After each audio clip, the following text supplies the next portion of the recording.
And SSC bank మరియు railway aspirants కోసం మన దగ్గర ఆన్లైన్ కోర్సెస్ అలాగే ఆఫ్లైన్ కోర్సెస్ లైఫ్ టైం వ్యాలిడిటీతో అందుబాటులో ఉన్నాయి. అంటే ఉద్యోగం వచ్చేంత వరకు మీరు మనతో ట్రావెల్ అవ్వచ్చు.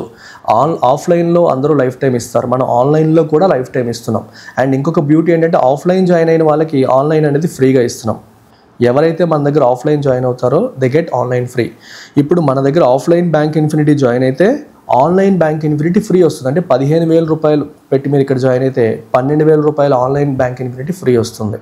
కాంబో తీసుకుంటే 20,000 వర్త్ ఆఫ్లైన్ కాంబో తీసుకుంటే 15,000 వర్త్ ఆన్లైన్ కాంబో ఫ్రీగా వస్తుంది. ఈఎంఐ ఆప్షన్ కూడా ప్రొవైడ్ చేస్తున్నాము. ఈ నెంబర్కి మీరు కాంటాక్ట్ చేయొచ్చు. వైజాగ్లో క్లాసెస్ జరుగుతున్నాయి. సో సెపరేట్ క్లాస్ రూమ్స్ కూడా మనం బ్యాంక్ వాళ్ళకి యూపీఎస్సీ వాళ్ళకి సెపరేట్ క్లాస్ రూమ్స్ మెయింటైన్ చేయడం అనేది జరుగుతుంది. So make use of this opportunity all SSC and bank aspirants who are watching this video. Title decisive moment. What is the meaning of this decisive moment? అంటే చాలా important moment ఇది, చాలా significant moment ఇది. Okay, so ఒక particular ఆస్పెక్ట్లో చాలా significance ఉన్న moment అని చెప్పడానికి మనం డిసైసివ్ మూమెంట్ అనే పదాన్ని ఉపయోగిస్తాం. ఒక డెఫినిటివ్ రిజల్ట్ ఇచ్చేలాగా, ఒక డెసిషన్ తీసుకునే సిచ్యువేషన్ వచ్చేలాగా వచ్చే మూమెంట్ని మనం డిసైసివ్ మూమెంట్ అంటాం. సో ఏ కాంటెక్స్లో అంటున్నారనేది మీరు చూద్దాము. ఆర్టికల్లోకి వెళ్ళే కొద్దీ మీకు అర్థమవుతుంది. Basavaraju's killing could defang the Maoists and serve as a chance for peace. Maoist leader బసవరాజుని చంపారు ఎన్కౌంటర్లో. సో ఈ కిల్లింగ్ అనేది కుడ్ డిఫాంగ్ అంటే అర్థం ఏంటమ్మా? కోరలు పీకడం అంటాం చూడండి. పాముకి కోరలు పీకేశారు అంటారు, ఫ్యాంగ్స్. డిఫాంగ్ అంటే కోరలు పీకడం. అంటే పాముకి కోరల్లోనే విషం ఉంటుంది, ఆ కోరలు పీకేస్తే పాము అసలు దేనికి పనికిరాదు. అలాగే మావోయిస్టులకి ఒక కీలకమైన లీడర్ అయిన బసవరాజుని చంపడం వల్ల వాళ్ళకి ఆ కోరలు పీకేసినట్టు అయ్యే అవకాశం ఉంటుంది. సో కంప్లీట్గా మావోయిజంని పూర్తి స్థాయిలో ఎండ్ చేయడానికి ఇది ఒక సువర్ణ అవకాశం. It serves as a chance for piece. పూర్తి స్థాయిలో శాంతికి దారి తీసే అవకాశం ఇది కల్పిస్తోంది. అందుకే ఇది డిసైసివ్ మూమెంట్ అని చెప్పి అన్నారు. In a blow to the outlawed communist party of India Maoist, it's general secretary was killed in security operations in Chhattisgarh on Wednesday. In a blow అంటే దెబ్బ. ఇన్ ఏ బ్లో అంటే ఏంటర్థం? దెబ్బ అని అర్థం. ఎవరికి దెబ్బ? ది అవుట్లాడ్ అంటే ఇల్లీగల్గా డిక్లేర్ చేయబడ్డ communist party of India Maoist. So communist party of India బ్రాకెట్లో మావోయిస్ట్ గుర్తుపెట్టుకోండి. ఇక్కడ కమ్యూనిస్ట్ పార్టీ ఆఫ్ ఇండియా ఉంది కదా అని చెప్పేసి మన దగ్గర ఆల్రెడీ ఉన్న కమ్యూనిస్ట్ పార్టీలతో మీద కంపేర్ చేయకూడదు. అవి ఎలక్షన్స్లో పార్టిసిపేట్ చేసే కమ్యూనిస్ట్ పార్టీలు. ఈ communist party of India Maoist అనేది ఎలక్షన్స్లో పార్టిసిపేట్ చెయ్యదు. ఇది ప్రొట్రాక్టెడ్ పీపుల్స్ వార్ ద్వారా, అంటే ప్రజలని మొబిలైజ్ చేయడం ద్వారా, ఆర్మ్డ్ రెబెలియన్ ద్వారా, ఎస్పెషలీ రైతుల్ని వీళ్ళందరినీ మొబిలైజ్ చేయడం ద్వారా, ఆర్మ్డ్ రెబెలియన్ ద్వారా ప్రభుత్వం పైన వార్ డిక్లేర్ చేసి ప్రభుత్వాన్ని కంప్లీట్గా కూల్ చేయాలి అన్న ఆబ్జెక్టివ్తో ఫామ్ అయిన party communist party of India Maoist. మీరు గమనించాలి, ఇక్కడ మావోయిస్ట్ అన్నారు అంటే మావో యొక్క భావజాలాన్ని బేస్ చేసుకొని ఫామ్ అయిన పార్టీ. మావో ఎవరు? You should know about this man. Mao Zedong.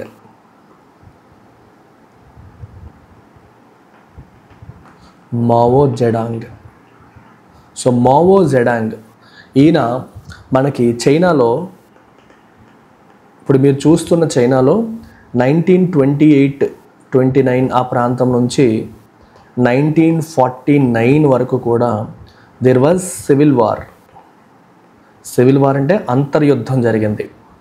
With in China 2 factions మధ్య ఒక అంతర్యుద్ధం అనేది జరిగింది. ఎవరి మధ్య? నేషనలిస్ట్స్ అండ్ కమ్యూనిస్టులకి మరియు నేషనలిస్టులకి మధ్య అంతర్యుద్ధం జరిగింది. సో చాలా కాలం పాటు నేషనలిస్టులు అధికారంలో ఉన్నారు.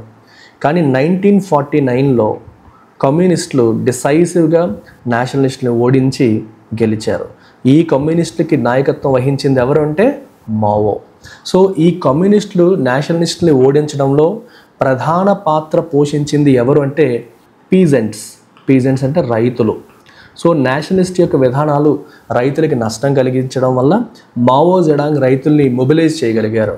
సో రైతుల్ని కూడా ఉద్యమంలో భాగం చేయగలిగారు. సో వాళ్ళని ఉద్యమంలో భాగం చేసి ప్రభుత్వానికి వ్యతిరేకంగా వాళ్ళని కూడా ఫైట్ చేయించి ఈయన ముందుండి నడిపించి నేషనలిస్టుల్ని దింపేసి ఆ పొజిషన్లో కమ్యూనిస్ట్ పార్టీ ఆఫ్ చైనా ఇది చైనాలో అధికారం చేజిక్కించుకుంది. అప్పటి నుంచి చైనా కంప్లీట్గా కమ్యూనిస్ట్ పార్టీ చేతిలోకి వెళ్ళిపోయింది. ఆ 1949 నుంచి చైనా ఏమైంది, ఇట్ హాస్ బికమ్ PRC అంటే పీపుల్స్ రిపబ్లిక్ ఆఫ్ చైనా. అప్పటి నుంచి ఏమైందమ్మా, అది PRC లేదా పీపుల్స్ రిపబ్లిక్ ఆఫ్ చైనాగా మారింది. మరి ఈ ఓడిపోయిన నేషనలిస్ట్ పార్టీ ఏమైందో తెలుసా, ఇట్ మూవ్ టు తైవాన్. ఈరోజు మనం తైవాన్ అనేది పిలువబడుతున్న ప్రాంతానికి ఈ పార్టీ లీడర్స్ అందరూ మూవ్ అయిపోయి ఆ ప్రాంతాన్ని వీళ్ళు లీడ్ చేశారు, ఆ ప్రాంతాన్ని వీళ్ళు పరిపాలిస్తున్నారు. సో దానికి వాళ్ళు పిలుచుకున్న పేరు ROC అంటే రిపబ్లిక్ ఆఫ్ చైనా. అంతకుముందు చైనాని రిపబ్లిక్ ఆఫ్ చైనా అనేవారు టిల్ 1949 వరకు అది రిపబ్లిక్ ఆఫ్ చైనాగానే పిలిచేవారు. ఎప్పుడైతే మావో జెడాంగ్ నేతృత్వంలో కమ్యూనిస్ట్ పార్టీ నేషనలిస్ట్ పార్టీని ఓడించడం అంటే ఎలక్షన్స్లో ఓడించడం కాదమ్మా, అంతర్యుద్ధంలో ఓడించి అధికారాన్ని చేజిక్కించుకుందో, సో మావో జెడాంగ్ చైనా యొక్క పేరుని మార్చేశారు, పీపుల్స్ రిపబ్లిక్ ఆఫ్ చైనాగా మార్చారు. వీళ్ళు ఏం చేశారంటే ఓడిపోయిన ఈ పార్టీ తైవాన్కి మూవ్ అయిపోయి రిపబ్లిక్ ఆఫ్ చైనా అనే పేరుని కంటిన్యూ చేశారు. అయితే వాళ్ళు ఏమంటారంటే ఇదే నిజమైన చైనా అంటారు, మేము తైవాన్ నుంచి మొత్తం పరిపాలించేస్తున్నాము, నిజమైన చైనా ఇదే అని చెప్పేసి వీళ్ళు అన్నారు. లేదు నిజమైన చైనా మాదని చెప్పి మావో జెడాంగ్ అన్నారు. కొన్నాళ్ళ పాటు 2 చైనాలు ఉండేవి ప్రపంచంలో, republic of China, people's republic of China, 2 చైనాలు ఉండేవన్నమాట. తర్వాత కొన్నాళ్ళకి ఈ PRC అనేది అసలైన చైనా, ఇది చిన్నది, వీళ్ళు ఓడిపోయి అక్కడికి వెళ్ళి పెట్టుకున్నారని చెప్పి ప్రపంచ దేశాలన్నీ కూడా దీన్ని ఒరిజినల్ చైనాగా రికగ్నైజ్ చేయడం మొదలుపెట్టాయి. దీన్ని తైవాన్గా పిలవడం మొదలుపెట్టడం జరిగింది. Until then that was called ROC republic of China, this was called PRC people's republic of China. So ఈ మావో జెడాంగ్ యొక్క ఆలోచనలు అంటే ఏంటి, ప్రొట్రాక్టెడ్ పీపుల్స్ వార్, పీపుల్ని మొబిలైజ్ చేసి పీపుల్ని యుద్ధంలో పార్టిసిపేట్ చేసేలాగా చేసి ఆర్మ్డ్ రెబెలియన్తో ప్రభుత్వాన్ని కోల్చాలి అనేది ఉద్దేశం. సో మావో జెడాంగ్ యొక్క ఆలోచనల్ని పుణికిపుచ్చుకొని మన CPI communist party of India Maoist అనేది ఫామ్ అయింది 2004లో ఫామ్ అయింది. సో అప్పటికే ఉన్న పీపుల్స్ వార్ గ్రూపు అలాగే ఇలా చిన్న పార్టీస్ అన్నీ కలిపి చిన్న ఫ్యాక్షన్స్ అన్ని కలిపి ఇది ఫామ్ అవడం అనేది జరిగిందనమాట. సో ప్రధానంగా ఇది ఛత్తీస్గఢ్ రెడ్ కారిడార్ అంటాం, సెంట్రల్ ఇండియా మరియు ఈస్టర్న్ పార్ట్ ఆఫ్ ఇండియాలో ఎక్కడైతే వీళ్ళు మావోయిస్టుల యొక్క ప్రాబల్యం ఎక్కువ ఉంటుందో దాని రెడ్ కారిడార్ అంటాం, ఆ ఏరియాస్లో వీళ్ళు ఎక్కువగా ఉన్నారు. దాని యొక్క జనరల్ సెక్రటరీని ఇప్పుడు చంపడం జరిగింది. The elimination of Nambala Keshavarao alias Basavaraju is perhaps the biggest blow to the insurgents since the death of Cherukuri Rajkumar, the then CPI Maoist spokesperson in 2010, also in a security operation. So Nambala Keshavarao alias Basavaraju ఇతన్ని eliminate చేయడం అంటే చంపేయడం ఏదైతే ఉందో is perhaps అంటే బహుశా the biggest blow to the insurgents అంటే తిరుగుబాటు చేసే వాళ్ళని ఇన్సర్జెంట్స్ అంటాం. తిరుగుబాటు చేసే వాళ్ళని ఏమంటామా, insurgents. It is perhaps the biggest blow to the insurgents since armed rebellion అంటే ఆయుధాలతో తిరుగుబాటు చేసే వాళ్ళని మనం ఇన్సర్జెంట్స్ అంటాం. Since the death of Cherukuri Raj Kumar చనిపోయిన తర్వాత this is the biggest blow to Maoist అని చెప్పొచ్చు. ఆయన ఎప్పుడు చంపబడ్డాడు, 2010లో చంపబడ్డాడు. ఆయన CPI మావోయిస్ట్కి స్పోక్స్ పర్సన్గా ఉండేవారు, అది కూడా ఒక సెక్యూరిటీ ఆపరేషన్లోనే. Basavaraju who had been the head of party's Central Military Commission before becoming the General Secretary in 2018, had masterminded several attacks against paramilitary and police forces. So, ఈ Basavaraju had been the head of the party central military commission. ఇంతకుముందు central military కమిషన్కి హెడ్గా ఉండేవారు ఆయన. Before becoming the general secretary in 2018, 2018 general secretary అయ్యారు. దానికి ముందు ఆయన సెంట్రల్ మిలిటరీ కమిషన్ హెడ్గా ఉండేవారు. హీ హ్యాడ్ మాస్టర్ మైండెడ్ అంటే అర్థం ఏంటమ్మా, చాలా ప్లాన్లు వేశాడు ఆయన. మాస్టర్ మైండ్ చేయడం అంటే he was the mind behind several attacks. India యొక్క పారామిలిటరీ మరియు పోలీస్ ఫోర్సెస్ మీద జరిగిన ఎన్నో దాడులకి ఈయన సూత్రధారి, తెలుగులో సూత్రధారి అంటాం కదా, ఈయన సూత్రధారి అని మనం చెప్పొచ్చు. His rise within the CPI Maoist marked the insurgents' reiteration of its militarist strategy to continue their protracted people's war as against the alternative of political struggle and agitations to achieve their aims. వాళ్ళ aim achieve చేసుకోవడం కోసం they could go for political struggle, రాజకీయాల్లోకి వచ్చి పార్టీల్లో పోటీ చేసి ప్రజల మన్నన పొంది కూడా వాళ్ళు చేయొచ్చు. కానీ ఆ ఆల్టర్నేటివ్ వాళ్ళు ఎంచుకోలేదు. దాని బదులు వాళ్ళు ఏం తీసుకున్నారు? ప్రొట్రాక్టెడ్ పీపుల్స్ వార్, యుద్ధాన్ని ఎంచుకున్నారు. ప్రజల్ని దాంట్లో పార్టిసిపేట్ చేయాలనుకున్నారు. సో ప్రజల్ని బ్రెయిన్ వాష్ చేసి లేదా వాళ్ళని మొబిలైజ్ చేసి వీళ్ళ యొక్క ఆబ్జెక్టివ్స్ వైపు ప్రజల్ని మళ్లించి, ప్రొటెక్ట్ అంటే ప్రొలాంగ్డ్. ఇది మావో యొక్క స్ట్రాటజీ. చాలా కాలం పాటు మావో ఇదే స్ట్రాటజీతో పీపుల్ ఇన్వాల్వ్ చేసే గెలిచారు. అదే స్ట్రాటజీని వీళ్ళు ఫాలో అవ్వాలి అని చెప్పేసి అనుకుంటున్నారు. అదే మనకు తెలుస్తుంది. రీఐటరేషన్ అంటే పునరుద్ఘాటించడం, మరొక్కసారి చూపించడం. ఏంటిది? మిలిటరిస్ట్ స్ట్రాటజీ. అంటే మిలిటరీ అంటే అర్థం ఏంటంటే ఆయుధాలతో చేసిన సాయుధ పోరాటమే చెయ్యాలి. ఎలక్షన్స్లోకి వెళ్ళి మనం మన ఆబ్జెక్టివ్స్ని ఫుల్ఫిల్ చేసుకోలేము, ఆయుధాలతో వైలెన్స్తో మాత్రమే మన ఆబ్జెక్టివ్స్ని మనం ఫుల్ఫిల్ చేసుకోగలుగుతాము అని చెప్పేసి ఆయన భావించడం జరిగింది. అందుకే ఆయన సిపిఐ మావోయిస్ట్లో రైజ్ అయ్యారు. అంటే మిలిటరీ స్ట్రాటజీకి మళ్ళీ బలం పెరిగింది.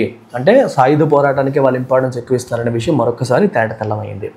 హిజ్ డెత్, ఆయన చావు, a number of Maoist personnel have been killed in the last couple of years. నిన్న కూడా చెప్పాను, ఇలా 2 హైఫన్స్ మధ్య వచ్చేది మీరు వదిలేసి చదవాలి అని.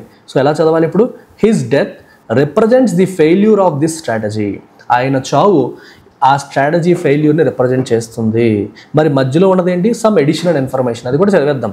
ఏ number of Maoist personnel have been killed in the last couple of years. Last couple of ఇయర్స్లో ఎంతోమంది మావోయిస్టులు చంపబడ్డారు. ఈయనతో పాటు ఎంతోమంది మావోయిస్టులు లాస్ట్ కపుల్ ఆఫ్ ఇయర్స్లో చంపబడ్డారనే విషయాన్ని మనం గుర్తుపెట్టుకోవాలి.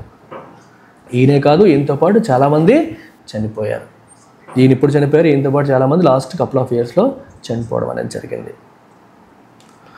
Home Minister Amit Shah has been on record to say that the government is keen to overcome the Maoist threat by 2026 and Basavaraju's killing would suggest a major win.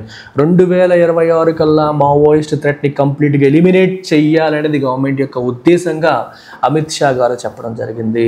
And Basavaraju's killing would suggest a major win. Basavaraju ఇప్పుడు చనిపోయారు కాబట్టి ప్రభుత్వానికి ఇది ఒక major విన్గా మనం చెప్పొచ్చు. The fact that Maoists had reportedly sought peace talks even while continuing their armed struggle calls into question whether the Maoist leaders and activists could have been apprehended rather than eliminated. So మావోయిస్టులు piece talks కోరుకున్నారు అన్న fact ఉంది. ఒక మాట అడిగారంట, వాళ్ళు శాంతి చర్చలు కోరుకుంటున్నారు, ఒకవైపు ఆర్మ్డ్ స్ట్రగుల్ కంటిన్యూ చేస్తూనే పీస్ టాక్స్ కూడా కోరుకుంటున్నారు అన్న ఫ్యాక్ట్ ఒకటి ఉంది. So it calls into question whether the Maoist leaders and activist could have been apprehended rather than eliminated. మరి అలాంటప్పుడు వాళ్ళు పీస్ టాక్స్ కోరుకుంటున్నారు అనే మాట నిజమైతే వాళ్ళని చంపేసే బదులు వాళ్ళని పట్టుకుంటే బాగుండేదేమో కదా, అంటే పట్టుకునే అవకాశం ఉండేదేమో కదా. అంటే పట్టుకునే అవకాశం ఉండి కూడా అప్రహెండ్ అంటే పట్టుకోవడం, పట్టుకునే అవకాశం ఉండి కూడా వాళ్ళని చంపేశారా? అది చేస్తుంటే బెటర్ ఏమో కదా అన్న ప్రశ్న అనేది ఉత్పన్నమవుతుంది. The surrender of Maoist cadres in recent days is also a case in point. చాలామంది మావోయిస్ట్ క్యాడర్ రీసెంట్ డేస్లో సరెండర్ అవుతున్నారు. సో అది కూడా మనం గమనించాల్సిన అంశం. ఎందుకంటే వాళ్ళు యుద్ధం చేస్తే వాళ్ళు ఎలిమినేట్ చేస్తాం, కానీ వాళ్ళు సరెండర్ అవుతున్నప్పుడు మనం వాళ్ళని చంపాలని ప్రయత్నం చేయకూడదు కదా.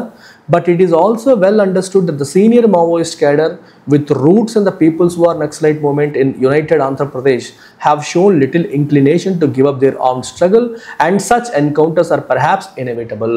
అయితే కొంతమంది మావోయిస్టు సరెండర్ అవుతున్నప్పటికీ కూడా సీనియర్ మావోయిస్ట్ క్యాడర్ ఎవరైతే ఉన్నారో with roots in the people's war Naxalite movement in united Andhra Pradesh. ఒకప్పుడు ఆంధ్రప్రదేశ్లో నక్సలిజం అనేది చాలా పెద్ద సమస్యగా ఉండేది. ఆంధ్రప్రదేశ్ కలిసి ఉన్నప్పుడు ఈ peoples war naxalite మూవ్మెంట్లో important role పోషించిన దాన్ని మూలంగా పెట్టుకున్న చాలామంది సీనియర్ మావోయిస్ట్ కేడర్ మాత్రం వాళ్ళు they have shown little interest. Little inclination అంటే అర్థం ఏంటమ్మా? No inclination. లిటిల్ అంటే ఆల్మోస్ట్ నథింగ్ అని అర్థం. To give up their armed స్ట్రగల్ని గివ్ అప్ చేయడానికి వాళ్ళు ఏ రకంగానూ సిద్ధంగా లేరు. And such encounters are perhaps inevitable. అటువంటి ఎన్కౌంటర్స్ ఆర్ పర్హాప్స్ ఇన్ఎవిటబుల్ అంటే అర్థం ఏంటి అంటే అన్అవాయిడబుల్. వాటిని అవాయిడ్ చెయ్యలేము అనే విషయాన్ని మనం బహుశా అవి అవాయిడ్ చేయలేము అనే విషయాన్ని మనం గుర్తుపెట్టుకోవాలి. గివప్ అంటే విడిచిపెట్టడం. ఆర్మ్డ్ స్ట్రగల్ అంటే సాయుధ పోరాటం. ఆర్మ్డ్ అంటే ఏంటమ్మా? ఆయుధాలతో కూడిన, తెలుగులో సాయుధ అంటాం. స్ట్రగుల్ అంటే పోరాటం అన్నట్టు మీరు చెప్పొచ్చు. సో కాబట్టి ఎన్కౌంటర్స్ అంటే ఇట్లా వాళ్ళని చంపే కార్యక్రమం. ఎక్స్ట్రా లీగల్ కిల్లింగ్ని ఎన్కౌంటర్ అంటారు. అంటే లీగల్గా ప్రభుత్వం వాళ్ళ మీద కేసు పెట్టి జ్యుడిషియరీ తీర్పిచ్చిన తర్వాత ఉరిశిక్ష వేయడం కాదు, పోలీసులు డైరెక్ట్గా చంపేయడాన్ని ఎన్కౌంటర్ అంటాం. పర్హాప్స్ అంటే బహుశా, ఇన్ఎవిటబుల్ అంటే అన్అవాయిడబుల్, అవాయిడ్ చేయలేనిది అవ్వచ్చు. ఎందుకంటే వాళ్ళు సాయుధ పోరాటాన్ని విడిచిపెట్టట్లేదు కాబట్టి ఆబ్వియస్గా అలాంటి వాళ్ళకి మరి ఎన్కౌంటర్ చేయడం తప్పితే వేరే మార్గం లేని పరిస్థితి. In recent years and according to the Maoist own admission there has been a significant reduction in recruitment by the insurgents with flagging support from the tribal population in south Chhattisgarh. Recent ఇయర్స్లో అలాగే Maoist యొక్క own admission అంటే కాలేజీల్లో admit అవుతారు, admission అది కాదమ్మా. ఇక్కడ admission అంటే మీనింగ్ ఏంటి? అడ్మిషన్ అంటే ఒప్పుకోవడం, అడ్మిట్ అంటే ఒప్పుకోవడం. సో మావోయిస్టులు కూడా ఒప్పుకున్నారు. ఏంటి ఒప్పుకున్నారు? That there has been a significant reduction in recruitment by the insurgents. So ఈ తిరుగుబాటుదారులు రిక్రూట్మెంట్ అనేది చాలా వరకు తగ్గిపోయింది. అంటే ఇప్పుడు మావోయిస్టులు కొంతమంది ముసలైపోతూ ఉంటారు కదా, మరి కొత్త వాళ్ళని రిక్రూట్ చేయాలి కదా. సో రిక్రూట్మెంట్ చాలా తగ్గిపోయిందంట. With flagging support. ఫ్లాగింగ్ అంటే వీకెనింగ్. ఇక్కడ ఫ్లాగింగ్ అంటే మీనింగ్ ఏంటి? వీకెనింగ్, రెడ్యూస్ అవుతున్నా. ఈ ఫ్లాగ్ అనే పదానికి మల్టిపుల్ మీనింగ్స్ ఉన్నాయి. ఒకటి ఫ్లాగ్ అంటే జెండా, జాతీయ జెండా, ఇండియన్ నేషనల్ ఫ్లాగ్ అంటాం. అలాగే ఫ్లాగ్ అంటే హైలైట్ చేయడం. ఇలాంటి చూడండి, ఇలా హైలైట్ చేయడం, అండర్లైన్ చేయడం. సో ఫ్లాగ్ చేసామంటే హైలైట్ చేసామనే మీనింగ్ ఉంది. ఇంకొక మీనింగ్ ఫ్లాగ్ అవుతుందంటే వీకెన్ అవుతుంది, రెడ్యూస్ అవుతుంది అనే మీనింగ్ కూడా ఉంది. సో ఫ్లాగింగ్ సపోర్ట్ అంటే రెడ్యూస్ అవుతున్న సపోర్ట్ రెడ్యూస్ అవుతుంది. ఎక్కడి నుంచి? From the tribal population. మరి ట్రైబల్స్ నుంచే వీళ్ళు రిక్రూట్ చేసుకుంటారు. ట్రైబల్ పాపులేషన్లో వీళ్ళకి సపోర్ట్ అనేది తగ్గుతూ వస్తుంది సౌత్ ఛత్తీస్గఢ్లో. దానివల్ల రిక్రూట్మెంట్ అనేది తగ్గుతుంది. Tribal youth, many of whom have experienced enormous suffering in the decades-long insurgency, are no longer inclined to adhere to the radical agenda of the Maoists. Tribal youth ఈ డెకేడ్స్లో కొన్ని దశాబ్దాలుగా జరుగుతున్న ఈ ఇన్సర్జెన్సీ, ఈ సాయుధ పోరాటంలో ఎంతో సఫరింగ్ని ఎక్స్పీరియన్స్ చేసిన tribal youth are no longer inclined. ఈ రాడికల్ ఎజెండాకి ఇన్క్లైన్ అవ్వడానికి వాళ్ళు సిద్ధంగా లేరు. రాడికల్ అంటే ఎక్స్ట్రీమ్ అమ్మ, ఎక్స్ట్రీమ్ ఎజెండా అంటే కంప్లీట్గా యుద్ధాలు చేసి పోరాటం చేసి ప్రభుత్వం పైన దించేద్దాం, పొడిచేద్దాం, ఇవి ఇలాంటివన్నీ కూడా ఎక్స్ట్రీమిస్ట్ థింకింగ్. సో ఈ ఎజెండాకి వాళ్ళు ఏ రకంగా కూడా ఎడ్హీర్ అవ్వడానికి ఇన్క్లైన్డ్గా లేరు. ఎడ్హీర్ అంటే దాన్ని ఫాలో అవ్వడానికి, ఇన్క్లైన్డ్ అంటే అర్థం ఏంటమ్మా? దానికి ఇంక్లినేషన్ వాళ్ళు చూపించట్లేదు. The groups poor understanding of the Indian state and its complete rejection of the electoral process as a mere facade have found fewer takers in the forested areas that were hitherto inaccessible to the Indian government. The group's poor understanding of the Indian state. గవర్నమెంట్ని వాళ్ళు సరిగ్గా అర్థం చేసుకోకపోవడం, అంటే proper understanding వాళ్ళకి లేకపోవడం, and its complete rejection of the electoral process as a mere facade. Electoral ప్రాసెస్ని కంప్లీట్గా వాళ్ళు రిజెక్ట్ చేస్తారు. ఎలక్షన్స్లో పార్టిసిపేట్ చేయొచ్చు కదా, మీ ఆబ్జెక్టివ్స్ ఫుల్ఫిల్ చేసుకోండి అంటే నో, అసలు ఎలక్టరల్ ప్రాసెస్సే కంప్లీట్గా ఫసాడ్. ఫసాడ్ అంటే ఓన్లీ బయటికి కనిపించే ఒక ముసుగు, ఒక ఫెయిల్యూర్ మాత్రమే, అది నిజం కాదు. అదేదో బయటికి చూపిస్తారు కానీ అది ఏ రకంగానూ పనిచేయదు, ఇన్ఎఫెక్టివ్ అనేది వాళ్ళ యొక్క ఉద్దేశం. ఓకే, ఫసాడ్ అంటే అర్థం ఏంటమ్మా? Deceptive appearance. ఎలక్షన్స్ ప్రక్రియ అనేది ఒక డిసెప్టివ్ అపియరెన్స్ మాత్రమే. అక్కడ ఏమి ప్రజల ఆకాంక్షలను ఎవరు పరిరక్షించరు, ప్రజల ఆకాంక్షలను ఎవరు ఫుల్ఫిల్ చేయరు. సో ఏదో నామకే వాస్తే చేస్తారు ఎలక్షన్స్ అన్నది వాళ్ళ ఉద్దేశం. సో ఎలక్షన్స్ని వాళ్ళు కంప్లీట్గా రిజెక్ట్ చేస్తున్నారు. సో ఆ రిజెక్ట్ చేస్తున్న వాళ్ళ ఎజెండాని హ్యావ్ ఫౌండ్ ఫ్యూర్ టేకర్స్ అంటే దాన్ని ఇప్పుడు యాక్సెప్ట్ చేసేవాళ్ళు లేరు. ఇక్కడ పాయింట్ అర్థమవుతుందా మీకు? మావోయిస్టులు ఏమంటున్నారు? ఎలక్షన్స్ ప్రక్రియ అనేది ఒక స్టంట్ మాత్రమే, అదేమీ నిజం కాదు. సో ఎలక్షన్స్ ద్వారా మనకు ఎటువంటి న్యాయము జరగదు, సాయుధ పోరాటంతోనే మన ఆబ్జెక్టివ్స్ మనం ఫుల్ఫిల్ చేసుకోగలుగుతాము, మావో నడిచిన బాటలో నడవడం ద్వారానే మనం గెలుస్తాము అనేది వాళ్ళ యొక్క ఉద్దేశం. సో ఈ ఉద్దేశానికి ఇప్పుడున్న ట్రైబల్ యూత్ కనెక్ట్ అవ్వట్లేదు. హ్యావ్ ఫౌండ్ ఫ్యూయర్ టేకర్స్ అంటే అర్థం ఏంటమ్మా, వాళ్ళ లాజిక్ ఎవడు కనెక్ట్ అవ్వట్లేదు. ఎక్కడ? ఇన్ ద ఫారెస్టెడ్ ఏరియాస్, ఈ అడవుల్లో, డీప్ అడవుల్లో, దట్ వర్ హిథెర్టో అంటే అంటిల్ నౌ. హిథెర్టో అంటే అర్థం ఏంటి? రాసుకుంటున్నారు అనుకుంటున్నాను, మీరు రన్నింగ్ నోట్స్ రాసుకోండి. మీకు పీడిఎఫ్ టెలిగ్రామ్ ఛానల్స్లో పెడుతున్నాము, వొకాబులరీ పీడిఎఫ్, సినోనిమ్స్ యాంటోనిమ్స్తో కూడిన vocabulary PDF we're uploading in Telegram channel, bank Telegram channel, UPSC Telegram ఛానల్లో పెడతాను, మీరు చెక్ చేసుకోండి. టెలిగ్రామ్ ఛానల్స్ లింక్స్ మీకు కింద కనిపిస్తాయి. హిథెర్టో అంటే అంటిల్ నౌ. ఇన్యాక్సెసిబుల్ అంటే ఇప్పటి వరకు ఇండియన్ గవర్నమెంట్కి యాక్సెస్ లేదు, అక్కడికి వెళ్ళడానికి అవకాశం ఉండేది కాదు. అటువంటి ఫారెస్టెడ్ ఏరియాస్లో వీళ్ళు ఉండేవారు, ఇప్పుడు వీళ్ళ మాట అక్కడ వినేవాళ్ళు లేరు. With the governments increased tribal welfare measures, government ఏం చేస్తుంది? ట్రైబల్ వెల్ఫేర్ మెజర్స్ని పెంచుకుంటూ వస్తుంది. వెల్ఫేర్ అంటే ఏంటమ్మా? సంక్షేమం. మెజర్స్ అంటే చర్యలు. అండ్ అవుట్రీచ్, అలాగే అవుట్రీచ్ అంటే వాళ్ళని రీచ్ అవుట్ అవ్వడానికి, అంటే వాళ్ళని కలవడానికి, వాళ్ళ సమస్యలు వినడానికి కూడా ప్రభుత్వం ఎంతో ఇంట్రెస్ట్ చూపుతోంది. And it's redoubled emphasis on defeating the guerrilla వార్ఫేర్ని ఎలాగైనా సరే డిఫీట్ చేయాలని చెప్పేసి ఎంఫసైజ్ చేస్తోంది. గెరిల్లా అంటే ఎదురుగా చేసే పోరాటం కాదు, వెనుక నుంచి కానీ సీక్రెట్గా కానీ కనిపించకుండా చేసే యుద్ధాలు, వీటిని ఎలాగైనా సరే మనం ఆపాలని చెప్పి ఎంఫసైజ్ చేస్తుంది government. The Maoist have seen an erosion of their limited military and support bases. So వాళ్ళ మిలిటరీ మరియు సపోర్ట్ బేసెస్ ఇరోడ్ అవుతున్నాయి. ఇరోడ్ అంటే రోజు రోజుకి తగ్గిపోతున్నాయి. ఎరోజన్ అంటే కూలిపోవడం, ఎరోజన్ అంటే సాయిల్ ఎరోజన్ వింటారు కదా, కోతకి గురవడం, తగ్గిపోవడం అనమాట. With the death of senior leaders the Maoist movement is surely gasping for survival. Senior leaders చనిపోవడంతో Maoist movement is surely gasping అంటే ఇలా అంటారు చూడండి, ఊపిరాడకపోతే, బ్రీదింగ్ డిఫికల్టీ వచ్చినప్పుడు ఎలా అంటారు? ఊపిరాడకపోవడం, అది గ్యాస్పింగ్ అనమాట. ఈ షూర్లీ గ్యాస్పింగ్ ఫర్ సర్వైవల్ అంటే చావు బతుకుల మధ్య కొట్టుకుంటోంది అన్నట్టుగా మనం చెప్పొచ్చు. సర్వైవల్ కోసం, బతకడం కోసం ఇబ్బంది పడుతుంది అన్నట్టుగా మనం చెప్పొచ్చు. But the intensive security operations have also resulted in scores of tribal youth being killed. అయితే ఇంటెన్సివ్ సెక్యూరిటీ ఆపరేషన్స్ వల్ల ఎంతోమంది ట్రైబల్ యూత్ కూడా చనిపోయే పరిస్థితి మనకు వచ్చింది. స్కోర్స్ ఆఫ్ అంటే ఎ లాట్ ఆఫ్ అని అర్థం.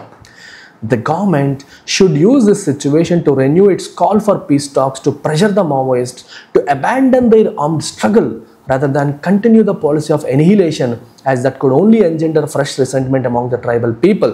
So government ఈ సిచ్యువేషన్ ఉపయోగించి పీస్ టాక్స్కి వాళ్ళని పిలిచి మావోయిస్ట్ని ప్రెజరైజ్ చేసి ఆర్మ్డ్ స్ట్రగుల్ని వాళ్ళు విడిచిపెట్టేలాగా వాళ్ళని కన్విన్స్ చేయాలి. అబాండన్ అంటే గివప్, వాళ్ళు గివప్ చేసేలాగా చేయాలి. Rather than continue the policy of annihilation. అంతేగాని ఈ ఎనిహిలేషన్ అంటే కంప్లీట్గా నాశనం చేసే పాలసీని కంటిన్యూ చేయడం వద్దు అని చెప్పి ఈ ఆర్టికల్ చెప్తుంది. యాజ్ దట్ కుడ్ ఓన్లీ ఎంజెండర్ అంటే క్రియేట్ ఫ్రెష్ రిసెంట్మెంట్ అంటే వ్యతిరేకత అమాంగ్ ది ట్రైబల్ పీపుల్లో. ఎందుకంటే మావోయిస్ట్ని చంపే ప్రక్రియలో కొంతమంది ట్రైబల్ యూత్ కూడా చనిపోతున్నారు. దానివల్ల ప్రభుత్వం పట్ల వాళ్ళకి వ్యతిరేకత వచ్చేసే అవకాశం ఉంటుంది. ఆ వ్యతిరేకతతో వాళ్ళు మళ్ళీ మావోయిస్టులతో చేతులు కలిపే అవకాశాలు ఉంటాయి. కాబట్టి కంప్లీట్ ఎనిహిలేషన్ అంటే కంప్లీట్గా డెస్ట్రాయ్ చేయడం. ఈ డెస్ట్రాయ్ చేయాలన్న పాలసీ కాకుండా పీస్ టాక్స్కి పిలిచి వాళ్ళని ఆర్మ్డ్ స్ట్రగుల్ గివప్ చేసేలాగా చేసే ప్రక్రియని మళ్ళీ రీస్టార్ట్ చేయడం మంచిది అనేది ఆర్టికల్ యొక్క సజెషన్. సో సమ్మరీ ఇక్కడ ఇచ్చాను, చెక్ చేసుకోండి. What is the tone of the author? ఈ ఆర్టికల్లో ఆథర్ యొక్క టోన్ ఏంటి అనేది మీరు చెప్పాలి. Is it celebratory and triumphalist? Celebrate చేస్తూ విజయం సాధించామన్న టోన్లో ఉందా? నో, అలా లేదు. Sarcastic? No. Apologetic? No. Apologetic అంటే సారీ చెప్పేటట్టుగా ఉంది, లేదు. ఇట్ ఈస్ ఆబ్జెక్టివ్ అంటే ఫ్యాక్ట్స్ని అనలైజ్ చేస్తుంది. అండ్ కాషియస్లీ ఆప్టిమిస్టిక్ అంటే ఎంతో మళ్ళీ ఇప్పుడు నక్సలిజం, మావోయిజం ఎండ్ అవ్వడానికి అవకాశం కనిపిస్తోంది అన్నట్టుగా కొంత ఆప్టిమిజంని ఇండికేట్ చేస్తుంది. సో ఇది correct answer for this question. So what is the main idea of the editorial? So editorial యొక్క మెయిన్ ఐడియా ఏంటో చెప్పడానికి ట్రై చేయండి. 4 ఆప్షన్స్ ఉన్నాయి.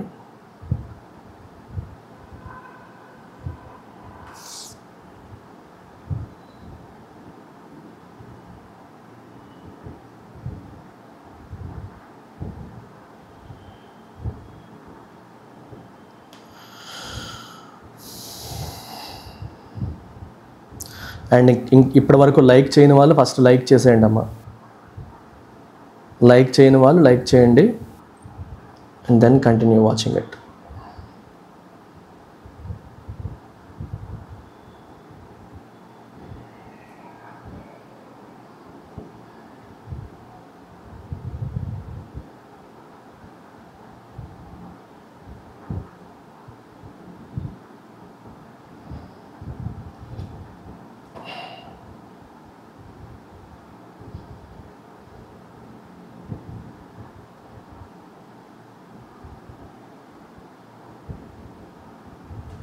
So answer, the killing of a top Maoist leader presents an opportunity to push for peace and end the insurgency.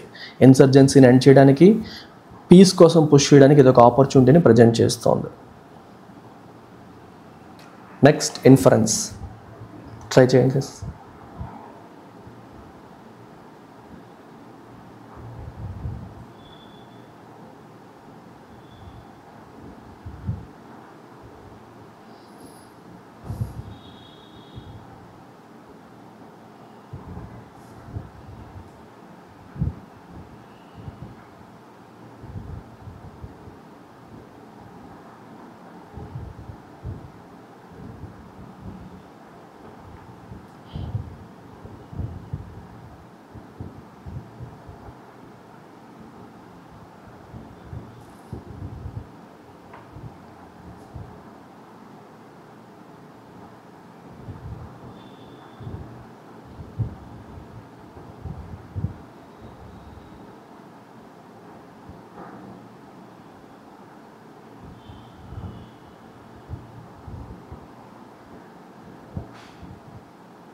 The continued use of force without dialogue may alienate tribal populations further. Alienate అంటే దూరం చేయడం.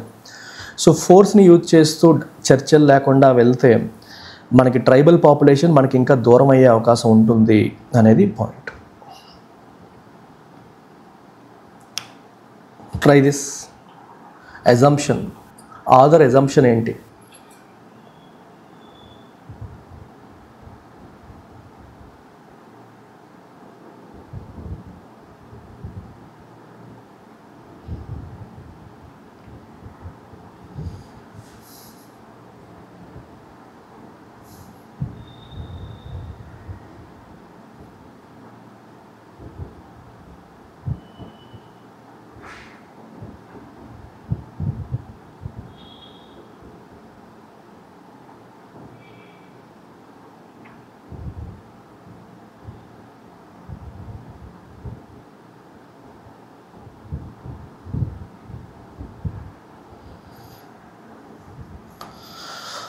All Maoist leaders are open to peace negotiations?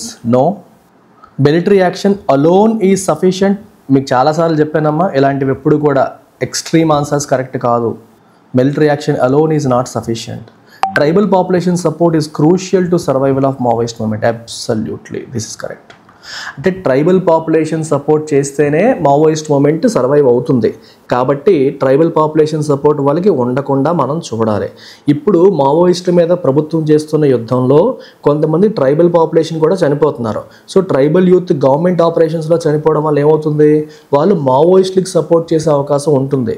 So మనల్ని ప్రభుత్వం చంపేసిందని చెప్పి ప్రభుత్వాన్ని విలన్గా చూసి మావోయిస్టుని support చేసే అవకాశాలు ఉంటాయి. అందుకని సో ట్రైబల్ పాపులేషన్ సపోర్ట్ వాళ్ళకి వెళ్లకుండా ఉండాలి. అది ఉంటేనే వాళ్ళు వాళ్ళ నుంచి రిక్రూట్ చేసుకొని మావోయిస్ట్ యొక్క ఎజెండాని ఫుల్ఫిల్ చేస్తారు. సో ట్రైబల్ యూత్ని మావోయిస్ట్కి దూరం చేయడం అనేది important. And English infinity program, only English మాత్రమే ప్రాబ్లం అనుకునే వాళ్ళు ఇంగ్లీష్ ఇన్ఫినిటీ ప్రోగ్రాంలోకి రావచ్చు. సో మీకు వొకాబులరీ అడుగుతున్న వాళ్ళందరికీ కూడా వొకాబులరీ ఇకపై యూట్యూబ్లో చెప్పబడదు. వొకాబులరీ అనేది ఇంగ్లీష్ ఇన్ఫినిటీలో లైవ్ జరుగుతుంది. లైవ్ క్లాసెస్లో ఈ ప్రోగ్రాంలో ఉన్న వాళ్ళకి మాత్రమే వొకాబులరీ చెప్పబడుతుంది. సో ఇంట్రెస్ట్ ఉన్న వాళ్ళు ప్రోగ్రాంలో జాయిన్ అయితే ఒక 2-3 డేస్లో నేను స్టార్ట్ చేస్తాను సెపరేట్ వొకాబులరీ క్లాసెస్. డైలీ అంటే రెగ్యులర్ క్లాసెస్తో పాటు డైలీ వొకాబులరీ మనం ఏదైతే యూట్యూబ్లో చేసేవాళ్ళమో ఇకపై దీంట్లో ఉంటుంది. రోజు అడుగుతున్నారు వొకాబులరీ చెప్పట్లేదని. సో ఈ ప్రోగ్రాంలో ఉన్న వాళ్ళకి మాత్రమే చెప్పడం జరుగుతుంది ఇకపై. సో యాప్ మీరు డౌన్లోడ్ చేసుకొని మీరు ఈ ప్రోగ్రాంలోకి ఎన్రోల్ అవ్వచ్చు. ఏవైనా డౌట్స్ ఉంటే నెంబర్కి కాంటాక్ట్ చేయొచ్చు. That's about it. Take care. ఇంకేమైనా డౌట్స్ ఉంటే ఆ నెంబర్కి కాల్ చేసి మాట్లాడండి. Otherwise we're done for the day.